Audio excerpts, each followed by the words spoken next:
Welcome, everybody, to China Institute. Thank you all for joining us this evening. I'm Dinda Elliott. I'm the Director of Programs at China Institute. And our mission at China Institute is to deepen understanding of China here in the United States through our School of Chinese Studies, through our gallery, and our many programs on arts and culture, business, and technology. For now, we're doing programs online until we're all ready to come back to our beautiful new auditorium space. But one of the great benefits of hosting programs online, of course, is that we're able to present the most important cultural leaders, executives, artists, and public intellectuals from China, and they don't even have to get on a plane. So we're very, very delighted to have some of China's leading thinkers with us tonight.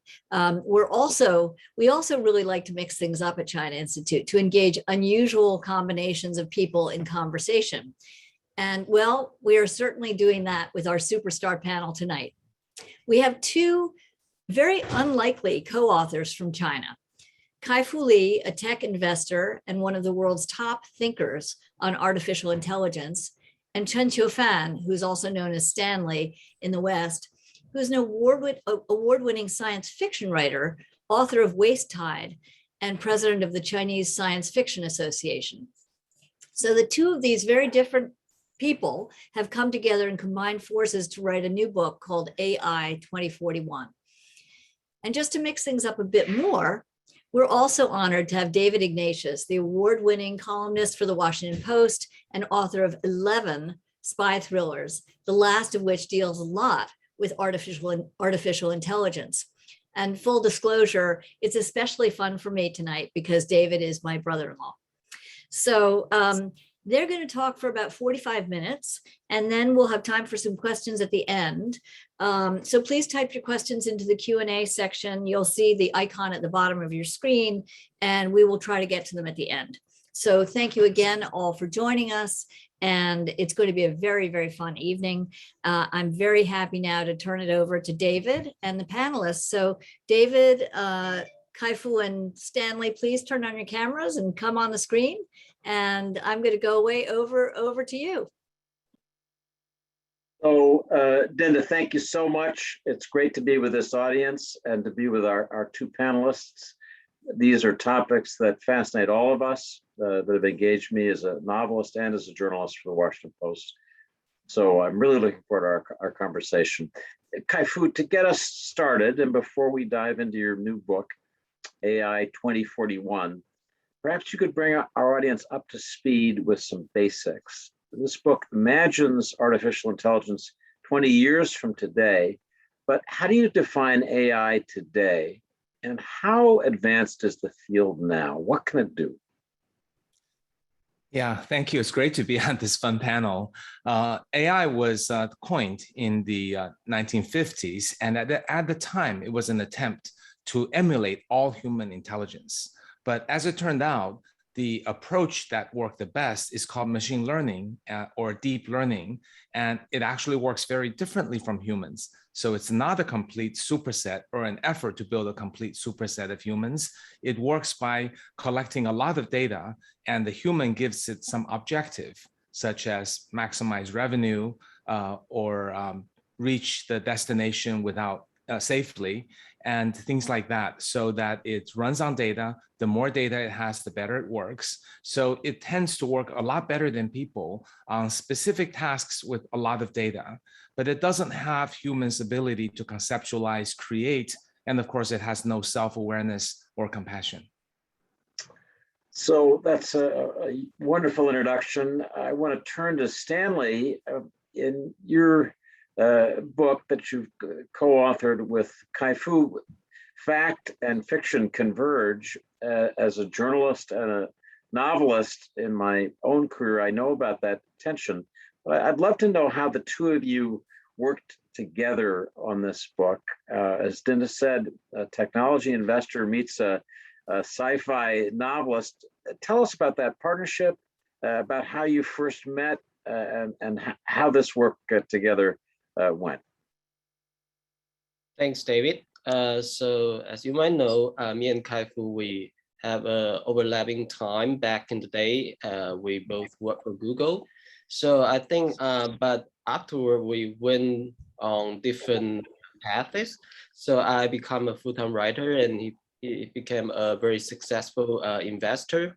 And but 2 years ago, I believe it was in 2019. So me and Kai-Fu, we come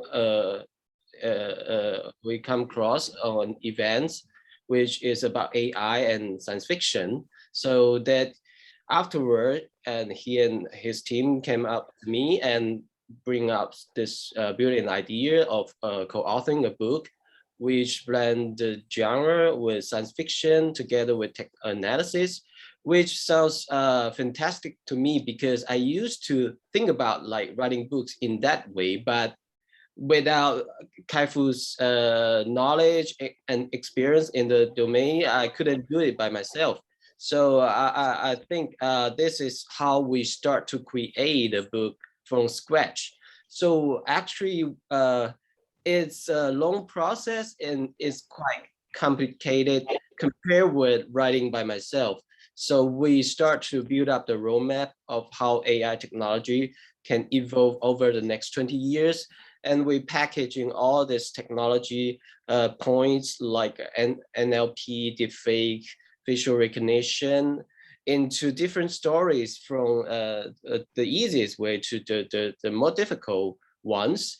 And then I come up with some idea like the direction of storytellings, and we have this kind of back and forth discussion on each one.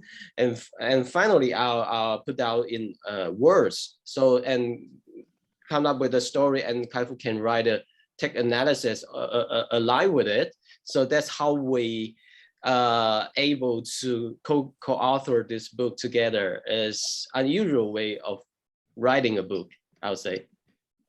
So I should tell our viewers, this is a copy of the book. Part of the fun of this book is that it literally does interweave fiction with detailed factual narrative and explanation of the most interesting concepts in AI. It's a trip back and forth between fact and fiction. I should tell both of you that a friend of mine said to me once, David, the only time you really tell the truth is in your fiction. So I wonder if people will say that about this book. Kai-Fu, in your 2018 bestseller, AI Superpowers, a book that really helped define public awareness of this field, you talked about the United States and China as the leaders in the AI revolution. And you said that although the US at that time had a lead in research, China had a growing advantage with the data that it's able to collect from its very large population. As you said earlier, data is the raw material that AI systems learn on. I'm curious how you'd assess the field of play today and whether that data advantage is a significant one for China at a time when some Americans say we can use artificial data sets for machine learning to work on. What would be your assessment now? I still contend that there is no data like more data, and there's no data like real data. And because AI is very good at looking at all the correlations and nuances of the data. So if you fabricate the data, synthesize the data, the algorithm in which you synthesize will have algorithmic nuances, which you don't want AI to learn because AI is just too good at learning that.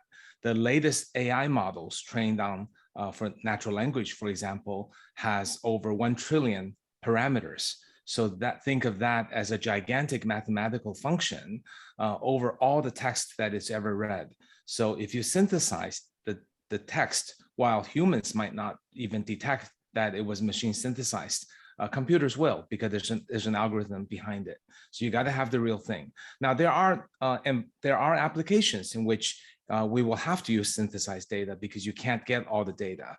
For example, in autonomous driving, you can't possibly have long tail cases of a baby crawling across every road. That isn't going to happen. So that's a case where you have to synthesize and overlay the data in order to expand the scope and improve the safety, but only if it's absolutely necessary and real data just cannot be obtained.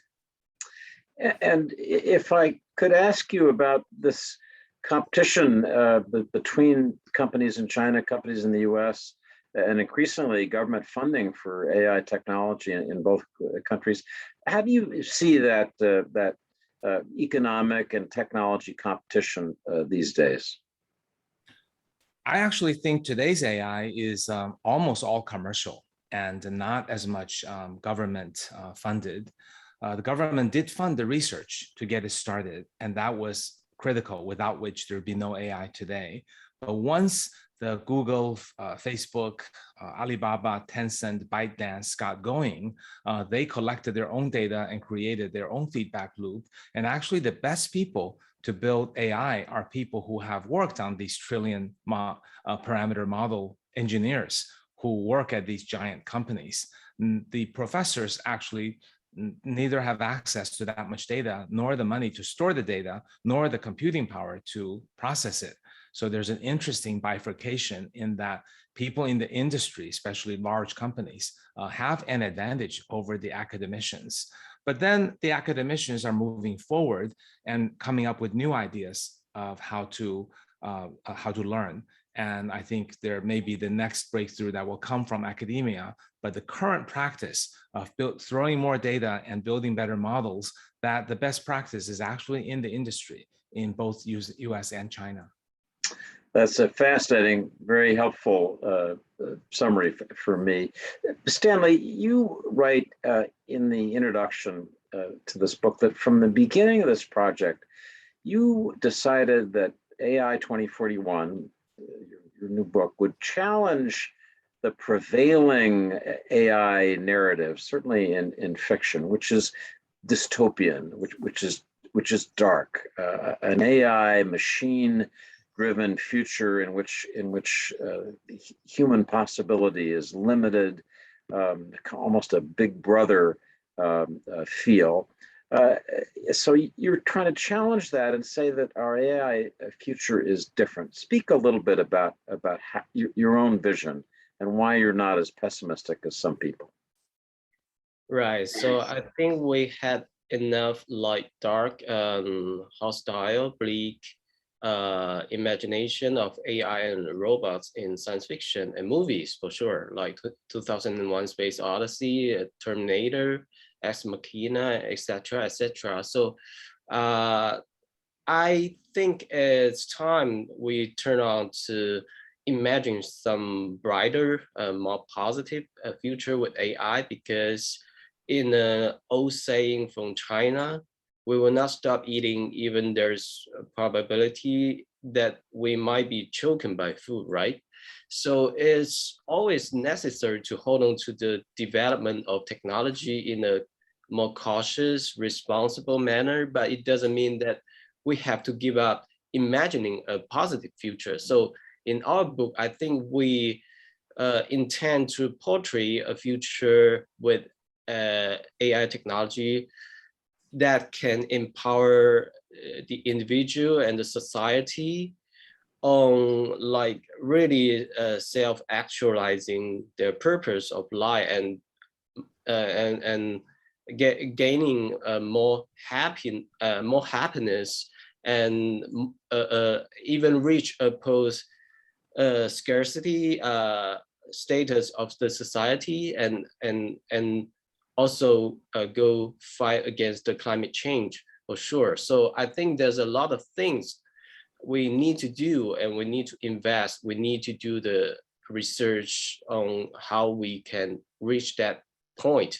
But first, like I mentioned earlier in the tech talk, like if there's a future you try to create, you must first learn to imagine it.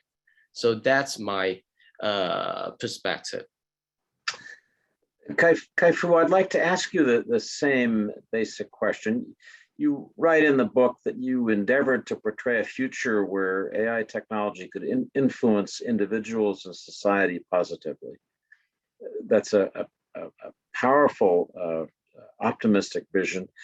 What do you say when you're in conversation with colleagues and friends who are worried about the dangers that are coming from this rapidly advancing technology, whether it's the application to autonomous weapon systems or other things that genuinely worry people. What's your response? Yeah, I have three answers. The first is every technology platform faces challenges when they're launched, but over time, they contribute so much more to society than the problems they cause. The same was true with electricity. People got electrocuted, and same with internet. It brought about virus, spam, etc. And but over time, the positives are much bigger. Secondly, people talk about regulations, which are necessary, but also don't forget that technology always comes to rescue, that technology problems are often best solved by technology solutions. So for electrocution, people came up with invented circuit breakers. For computer viruses, people came up with antivirus software.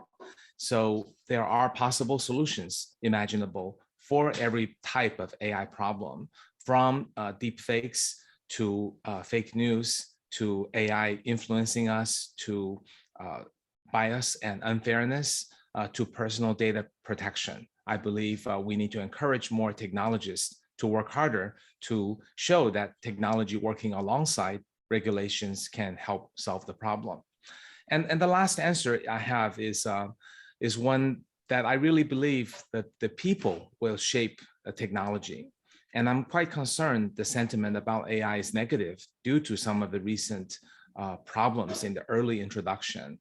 And that if we, all the people, and especially influencers and thought leaders, start to really show that this is negative, we're pessimistic, I think it will become a self-fulfilling prophecy. So I think it's my responsibility to show both sides, but that a constructive outcome is possible.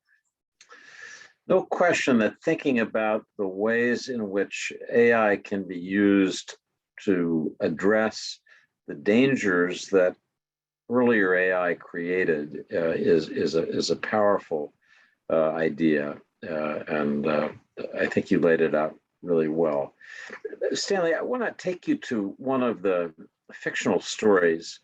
As I said, the fun of this book is it moves back and forth between fact and fiction.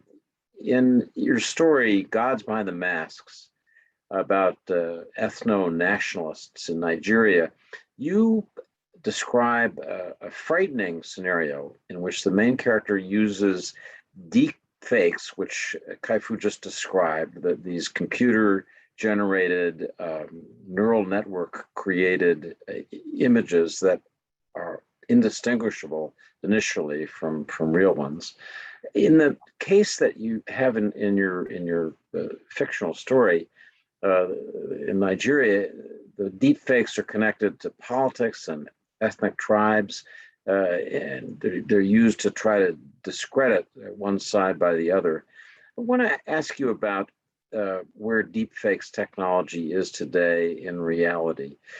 From what you know in your life as a data scientist, what's the level of sophistication of this technology today? Are deepfakes really able to create images now that are difficult for us to be sure are real or false? I think in current situation, deepfake technology is not as good enough to cheating over the human eyes and minds, because it's glitchy and sometimes it's mismatching. So if you look close enough, you can see all this fraudness there. So not to mention, if you're using a slow motion or like a high definition to capture all this fake imageries or animations. So I think, but in the future, if like computation power, this kind of algorithm and application is cheap enough and for everyone to use, you could imagine that kind of scary scenario might really happen.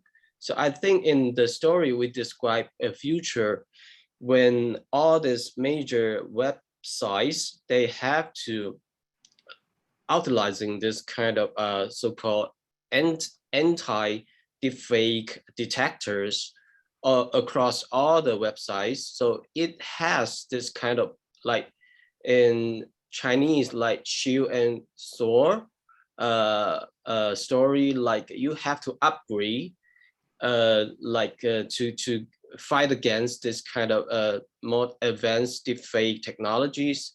So I think it's back and forth. It's like GAN. It's like one algorithm fight against another one by learning from each other. So I think the ability to distinguish true from false is extremely difficult for human being, because our eyes, our mind are not designed to distinguish this like computer generate imagery or animation or even audios and real feature movies.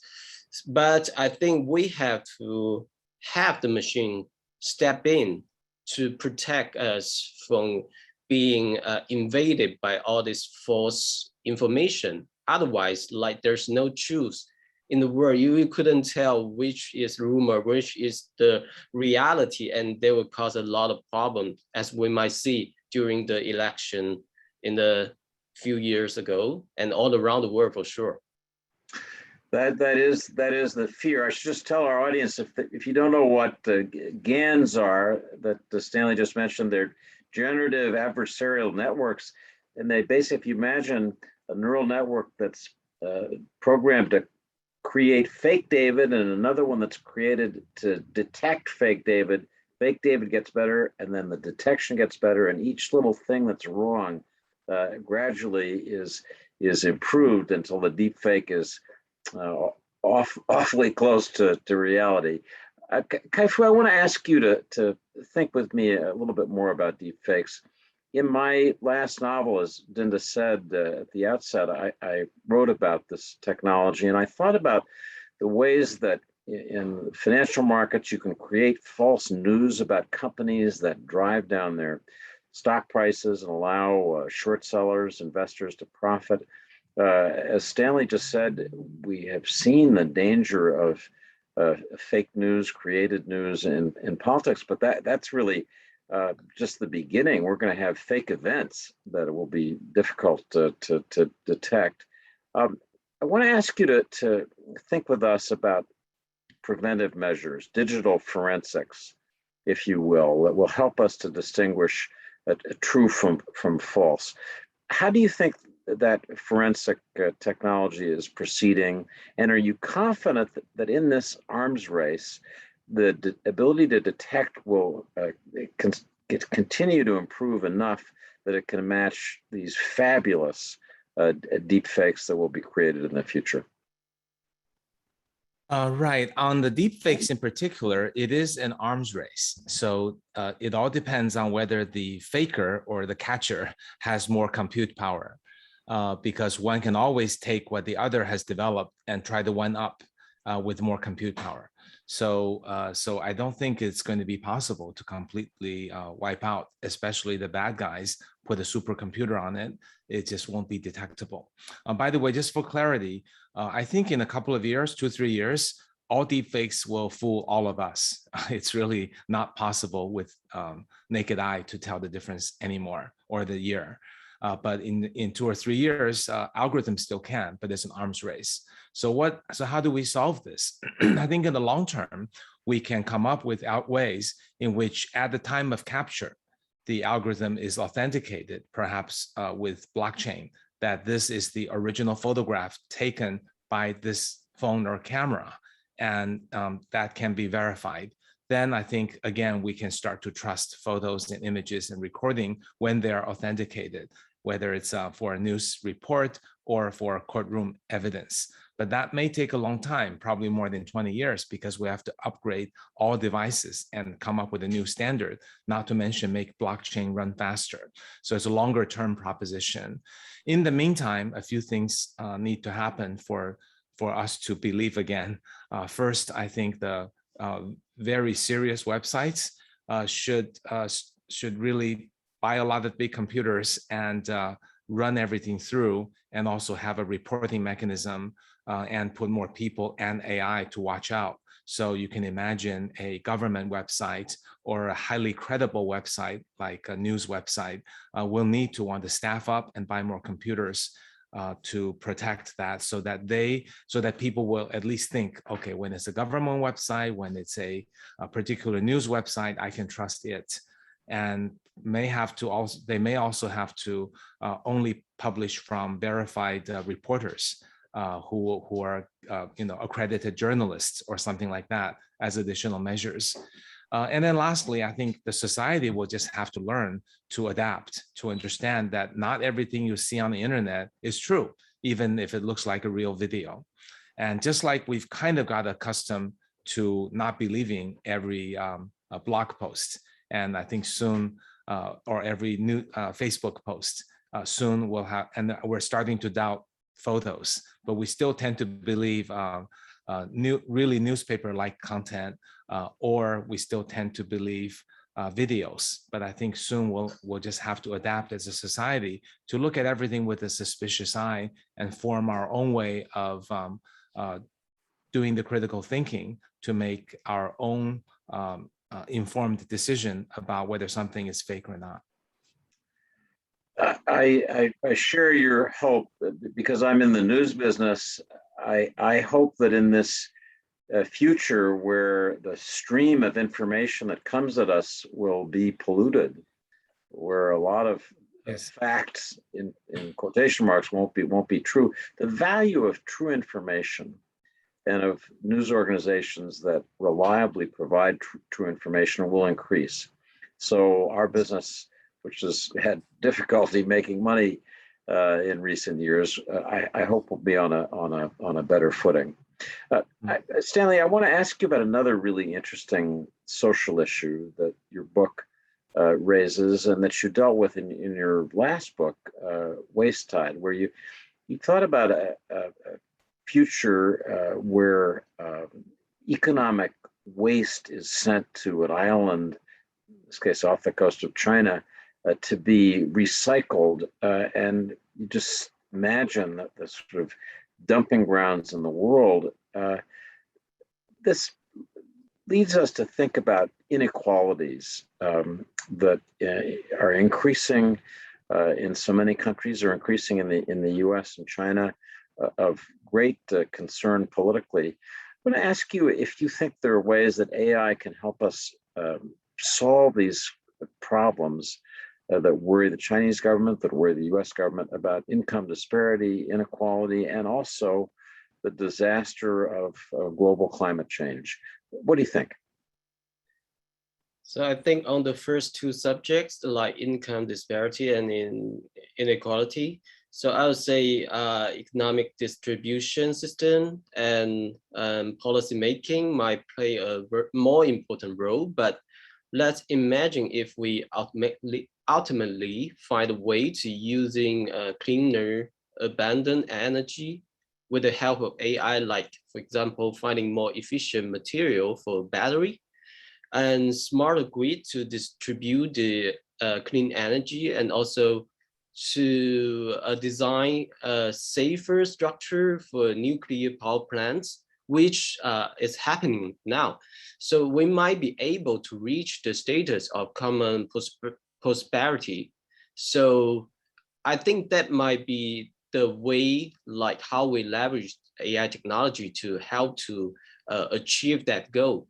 And on the climate change, I think besides the energy solution I list up above to reduce most of the carbon emission, I think AI definitely can play a more important role, like for example, like using computer vision to detect and predict the hotspots of wildfire, and using robots and drones to sensors for sure to protect the biodiversity of the species, to help and every one of us to better measuring our carbon footprint and to shifting our daily behavior to a more sustainable way.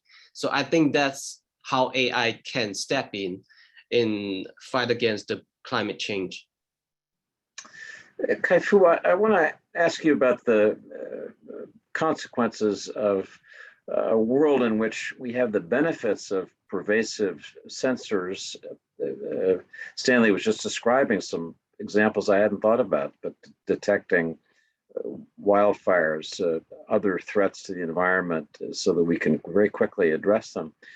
In that world where sensors are everywhere, in the smart city that you write a little bit about, and we're all imagining, that sees every use of electricity, every threat to safety and security, we're going to have an awful lot of eyes looking at us. And I sometimes wonder whether in this world that's coming, privacy is going to be a threatened, maybe an outmoded concept, that our traditional ideas of privacy just won't survive in the world that's coming, in America, China, around the world. What do you think about that? Well, we've been living in a world where a lot of our personal information has become known. We all know how much Google and Facebook already know about us, and it's a scary amount. So I think that the challenge on this is people have extremely different views about that. I personally am resigned to the fact that Google and Facebook will just know so much about me, and I want the convenience, and I have a faith that they will not do terrible things, because if they do, their brand will become tarnished and their stock price will plummet. This is how I've convinced myself to keep using my name on these websites, and in fact the services get better. And I think the sensors is one step beyond that, and I think a similar questions can be asked. One could certainly make a case that if the sensors belong to a company or a country in which we trust, our lives will get a lot better, safer for sure, because crime will be instantly recorded, caught, and even prevented, and more convenience. But a lot of privacy will be gone, even if the sensors are placed only in public spaces. It's something extremely uncomfortable to people. So I think we're going to see in the future some countries starting to implement that because most of the citizens feel that's a positive. And some countries will refuse to implement any of that, and yet others will do a little bit. And then the challenge is, in all three types of countries, there will be citizens who don't agree, and how that gets resolved. And also how much more safety and how much more convenience we have yet to see. And my guess is that this is very difficult to roll out in a large country. So my guess is that a smaller country, like a city-state, might be a place where that might experiment with it. And then if it's terrible, the rest of the world can stop it, or if they learn lessons, we can learn from it. Or if it's great, some countries can implement it. So that's why in the book, Stanley and I chose to pick a very small Middle Eastern country which tries it. I actually think it would be good if some very small city-state tries it, if it's consistent with the culture, so we can all learn from it. Because people can be unhappy or point fingers, but we don't know until someone tries it and really know how much benefit and how much downside. I think you put your finger on the key issue, which is trust. As you say, trust in a brand, whether it's Google or Facebook, is essential to that company's success. Trust in governments is essential to their legitimacy. I think that's the center of how we should think about this. Stanley, I want to ask you about ethical issues from another standpoint that you write about in the book, and that's driverless cars, autonomous vehicles. That era is just over the next hill. And I've been fascinated by a question that Kai-Fu made reference to earlier, which is how that autonomous vehicles software is going to be written so that it makes decisions about, in the imaginary example, whether to swerve and hit an old lady or whether to swerve away from the old lady and perhaps hit a child, or less dangerously an animal crossing the street. When you think about ethical issues like this that really are going to have to be written into software, how do you think we should address that?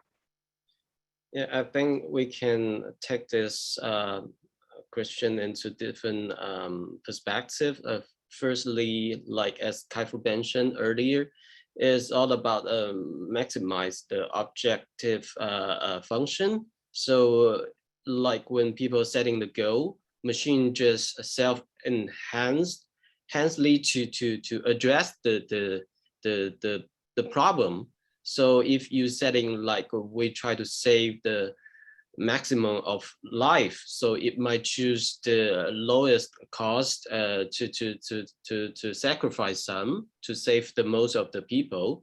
But if you setting like we might lower the risk to make the damage to the public security or like the property, so it might do it in another way. So it's all depends on how we set the goal to the machine. So I think firstly we have to make up this very clear goal, like how we measuring all this damage during the traffic accident or any other scenarios for sure. And secondly, I think we have to have those people who wrote the code, who running, build up this system, who create the algorithm, understand the technical issues behind the scene, right? So they are the people who decided. So I think by telling stories, maybe it's one way, and to educate the people with mostly like engineering background to understand more about humanity for sure. So it's not a black or white binary question, but it's more complex question. And third, I think we need regulation and laws from the policymakers for sure to build up the standards, like how we want the machine and the autonomous vehicle to develop towards a certain direction. So that's we try to make it more efficient, more safer, or what? So more cost effective. Or that's, I think there's three aspects we need to take in consideration. I think you're right about needing metrics to evaluate costs and benefits. It is an amazing area to imagine trying to calculate. Kai-Fu, one of the chapters in the book that particularly interested me is about quantum computing, which is a technology that I described in another recent novel. I want to ask you about quantum computing and how close you think we are to the computational power that will allow a quantum computer to factor any number, to break any code, to shred any kind of encryption system. One of the things that I've thought is that when that day approaches, people should sell their Bitcoins because the value may disappear. But what about quantum computing and the danger that these wonderful systems with their fantastic computation powers could pose to things like encrypted payment systems or other data? Yeah, quantum computers are really amazing because they will allow us to grow the power of computing exponentially. So there are these things called qubits, and every time you add a qubit, you double the power of a quantum computer. So today we can measure just based on AI advances. Every year, the most advanced AI application requires about 7 times more computing than the previous year. So that's why Moore's law is already not keeping up. And that's why the new AI models trained by OpenAI and Google are costing $100 million computer to run it on. And pretty soon, we won't even Google can't afford those computers. So we really need quantum computing to keep advancing the state of the AI, at least in the current data and compute driven approach. So that is one application that's very near and dear to my heart. But the problem of quantum computing is an incredibly difficult engineering problem to keep these qubits in a stable manner. And technologists in IBM, Google have been increasing some number of qubits every year. So we're now up in the hundreds. When we're up in the thousands, we'll be in business. AI applications might not work yet, but security applications probably will work. By that time, we better not keep any Bitcoin, at least not in the old fashioned wallets as described in the book. Otherwise, they will be gone. It still will take a while because by my estimate, probably 15 to 20 years is when that Bitcoin or security breaking technology will come along.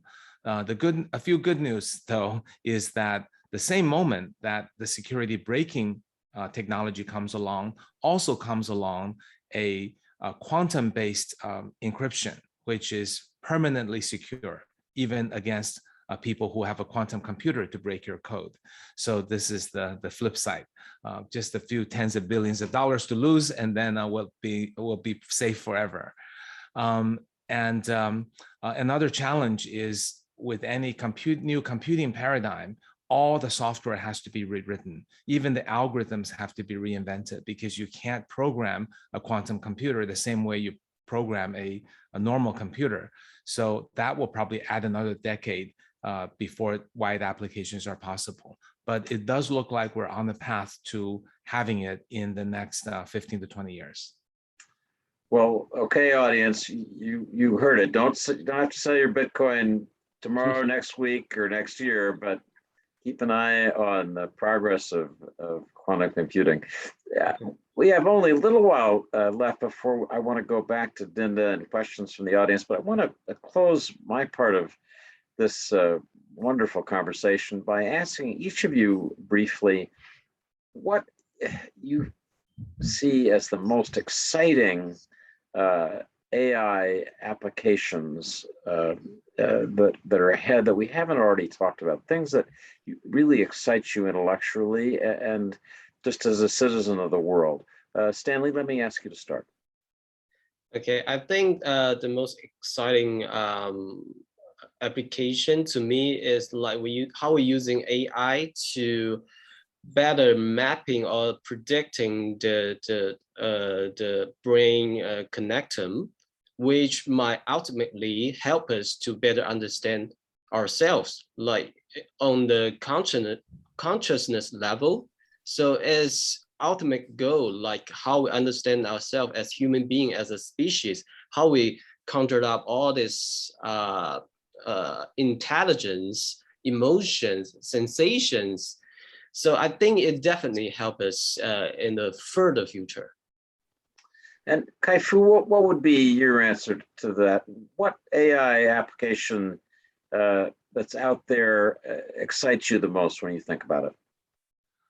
I think for me, it's an overall revamp of the healthcare business, because for the first time ever, we're getting so much digital data for healthcare, from wearable computing, from blood tests, from genetic sequencing and multi-omics, and from very, very accurate full body MRI. And with all that data gathered for a lot of people, AI can really do wonders in understanding the causes of diseases, come up with drugs and pharmaceuticals that can cure the diseases at a fraction of the cost, and also can understand concepts that didn't exist before, such as aging. So I'm actually a personal participant in one of the companies we invest in for AI longevity. And I am doing all of these tests extensively and measuring my own body and my health state, and getting feedback loop from AI and human doctors on how to become healthier and younger. And it does really work, because in the last year, the appearance of my blood has become 6 years younger than it was 1 year ago. So I look forward to writing many more sequels to this book.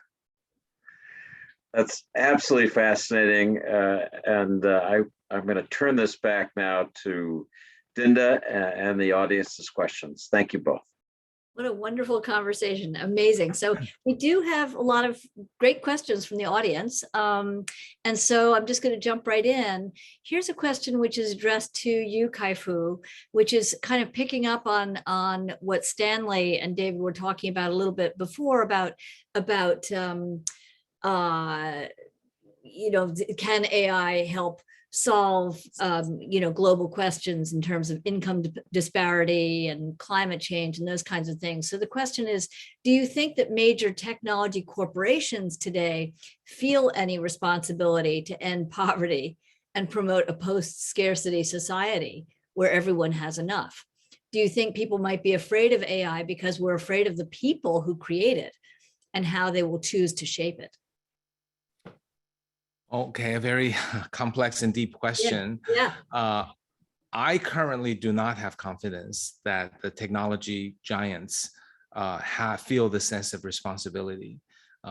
Their behavior in the last decade is a strong indication that greed and desire to dominate runs deep in their DNA. It's somewhat understandable because that was my own background. Technologists are very competitive and they love toys they discover and they want to win. So we're not currently on the path of any kind of a voluntary redistribution of income or sharing of capabilities or letting go of optimization to optimize their profit using AI at our expense.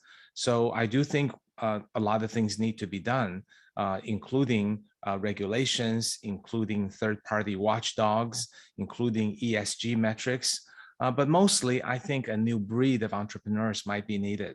Entrepreneurs who think about building AI applications that are fully aligned with our interests.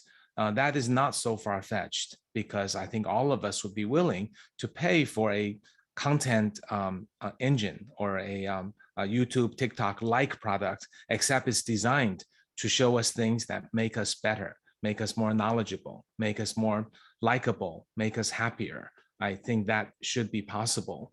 Then it becomes not an advertising-funded business, but a subscription-based business. Think about Netflix, for example.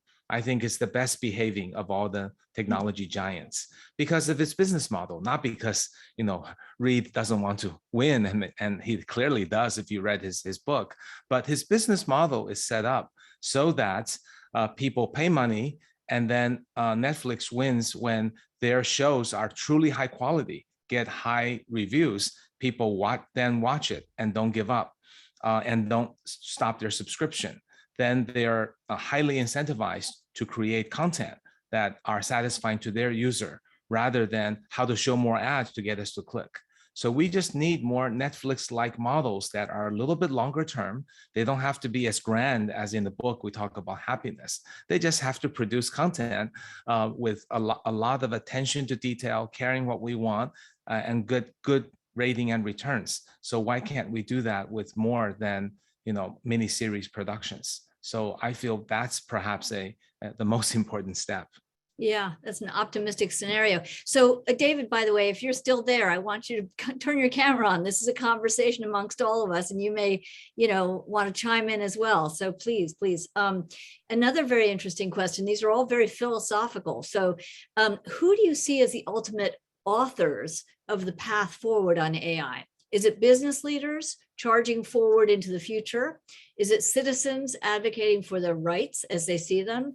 Is it artists shaping public sentiment on these questions? Or is it regulators and lawyers writing the rules of play? So let me turn that first to Stanley, since you're imagining the future through your science fiction. What do you think? Who do you think, or are all of these characters going to play a role? Yeah, I think all the stakeholders matter. So because you couldn't imagine a world like only powered by government or tech giants. It definitely need the perspective from humanities, like artists, writers, and poets. poets and philosophers. So I think, yeah, because we have to think beyond binary. And I think now the global issue we're confront is climate change for sure. So it's something we couldn't figure out by one single party. So we have to think it really beyond the boundaries. Like it doesn't matter like right or left, west or east, China or America. So it's about everyone's future. So I think the whole thing here, like we have to build up this consensus, like AI is for everyone, not just for those superpowers, not just for those privileged class. And of course, I during writing the book, I can feel that the vulnerable groups who actually might suffer even more in this so-called progress of technology development. So that's something we need to especially cautious about, because their data might not be collected. So their features, their characteristics might not be calculated and embedded into the algorithm. So I think that's something everyone should get aware of, and how to make it more equal to everyone. So I think that's the biggest issue ahead of us. So I think we need the perspective from everyone in this process. And Stanley, you touched on those issues in a very moving way, actually, in one of your stories about the young woman, Nayana, who she's got insurance, but her premium has been increased because the algorithm discovers her partner's social caste, that Right. her partner is from a bad background. And so this raises really scary questions about, and one of the questions from the audience is, what do you think will be the impact of racism or bias on the Right. development of AI? So Kai-Fu, do you see technologically, will there be ways to counter issues like racism and bias? If we're putting the data in, it's going to come back out at us, right? I think we can combat it to a certain extent. We can check for the balance of data so that the stories we heard about a large company discriminating against hiring women would be reduced. And also the example of facial recognition not working on African Americans, that would be reducible. So I think that those can be addressed. We need to explain to the engineers that they bear this responsibility, as well as companies, and companies should be shamed when they don't do this. And then software tools should be built to improve the quality. But ultimately, there will be some examples that are very hard to correct. The story of Niana in AI 2041 is a very tough one.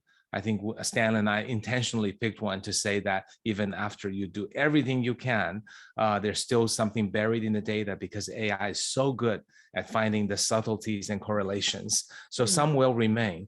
But I also asked the question, how biased are we? How biased are humans? Humans are actually a lot more biased than a good AI.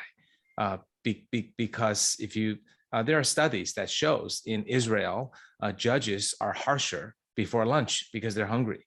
And if such a small issue causes people to be biased, think about the racial bias and everything else that's inherent and people don't realize. So even though I don't think we can make a perfectly unbiased AI, I'm quite confident we can make AI that's more fair, less biased than 99% of people if the above tools and education and responsibilities were properly rolled out. So here's a question which is way beyond my pay grade. It's addressed to both Stanley and Kai-Fu. And the question is, GAN-generated synthetic avatars and audio are already offered at enterprise-grade quality. Would legislating an identifiable fingerprint or voice print for commercial GANs be an effective deterrent? Or is that addressing the symptom and not the problem? So the question is, I'm not sure how fingerprint relates to avatars. well, I can't interpret the question, so maybe we should move on to another one. Let's see. Do you think that a greater, deeper collaboration among the tech giants could push certain areas of the AI technology into the next level faster? Or are we already at an optimal level of collaboration in the industry? Should there and can there be more collaboration? I don't think they're going to be willing. So at an academic level, there are collaboration. Researchers from Facebook, Google, Alibaba, Tencent, and universities do work together. But I think they all treat their business use and their data to be very, very much a trade secret and cannot be compromised. And such collaboration is also fraught with danger. We saw in several chapters in the book, when a super app has too much power, when it knows everything that Amazon, Facebook, Google knows about someone, then it can be can provide great service at the expense of great personal data concerns. So it's always a trade-off, but I don't think it's likely based on how the companies view as their priorities. A question for all three of you then to end the evening. Would you want to see this style of book writing, which is combining narrative with technical accuracy, so fact and fiction? Do you think we will see it more often? And if so, what topics besides AI do you think might benefit from the same kind of writing approach?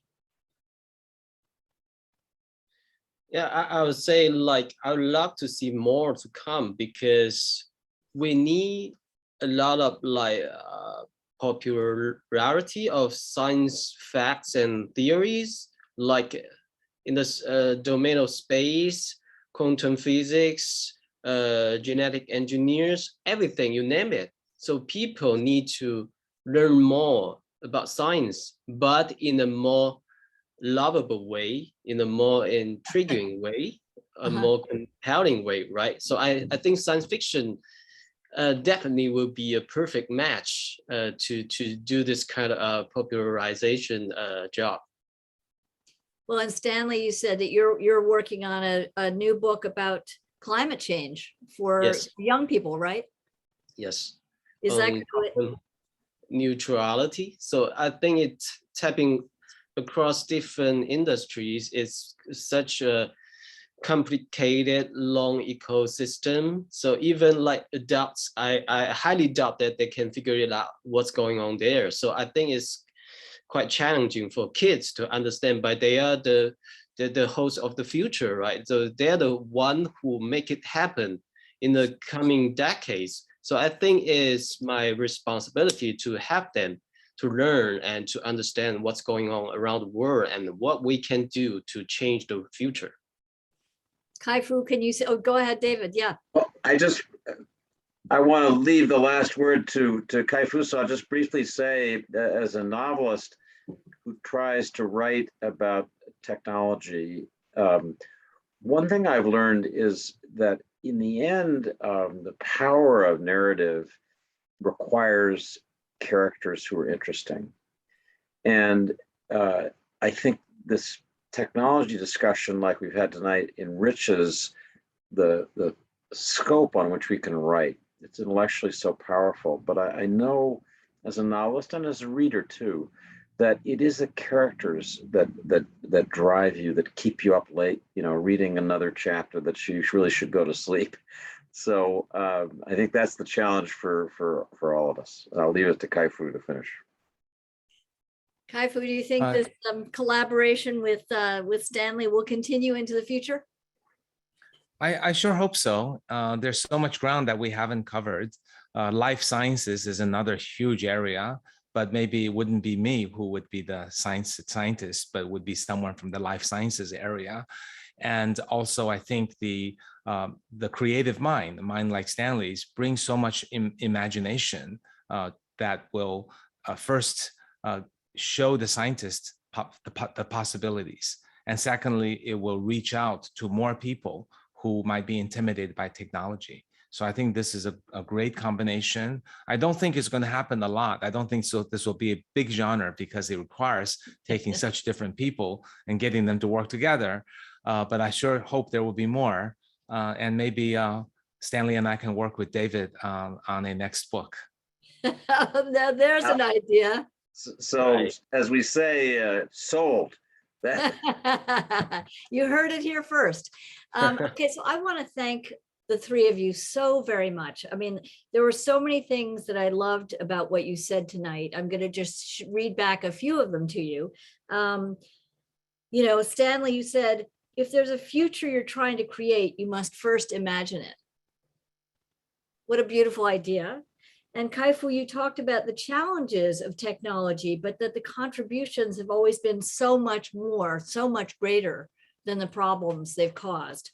And, you know, the other idea, Stanley, when you said we have to start thinking beyond binary. What another amazing thought. And, you know, this conversation is speaks so beautifully to the moment that we're facing right now, where, you know, US-China relations are at a very difficult spot, but there are subjects that we all face together and topics that we all face together and that we all have to address together and figure out together. And you have brought this to life tonight in such an important and deep way. Obviously, Stanley, you keep talking about climate change. That's another one where we've got to solve these problems together. And these are subjects that connect us all. And, you know, at China Institute, we're all about connections and conversations. So I just want to thank you so much for your deep and, you know, frank assessments of the challenges that we're facing, and for coming together tonight for this great conversation. Thank you, David. You're a brilliant moderator. Very grateful to you. And we hope to get Stanley and Kai-Fu back again sometime soon. Thank you all Thank you, Linda. Thanks. Thank you, Bye-bye. David. for joining us.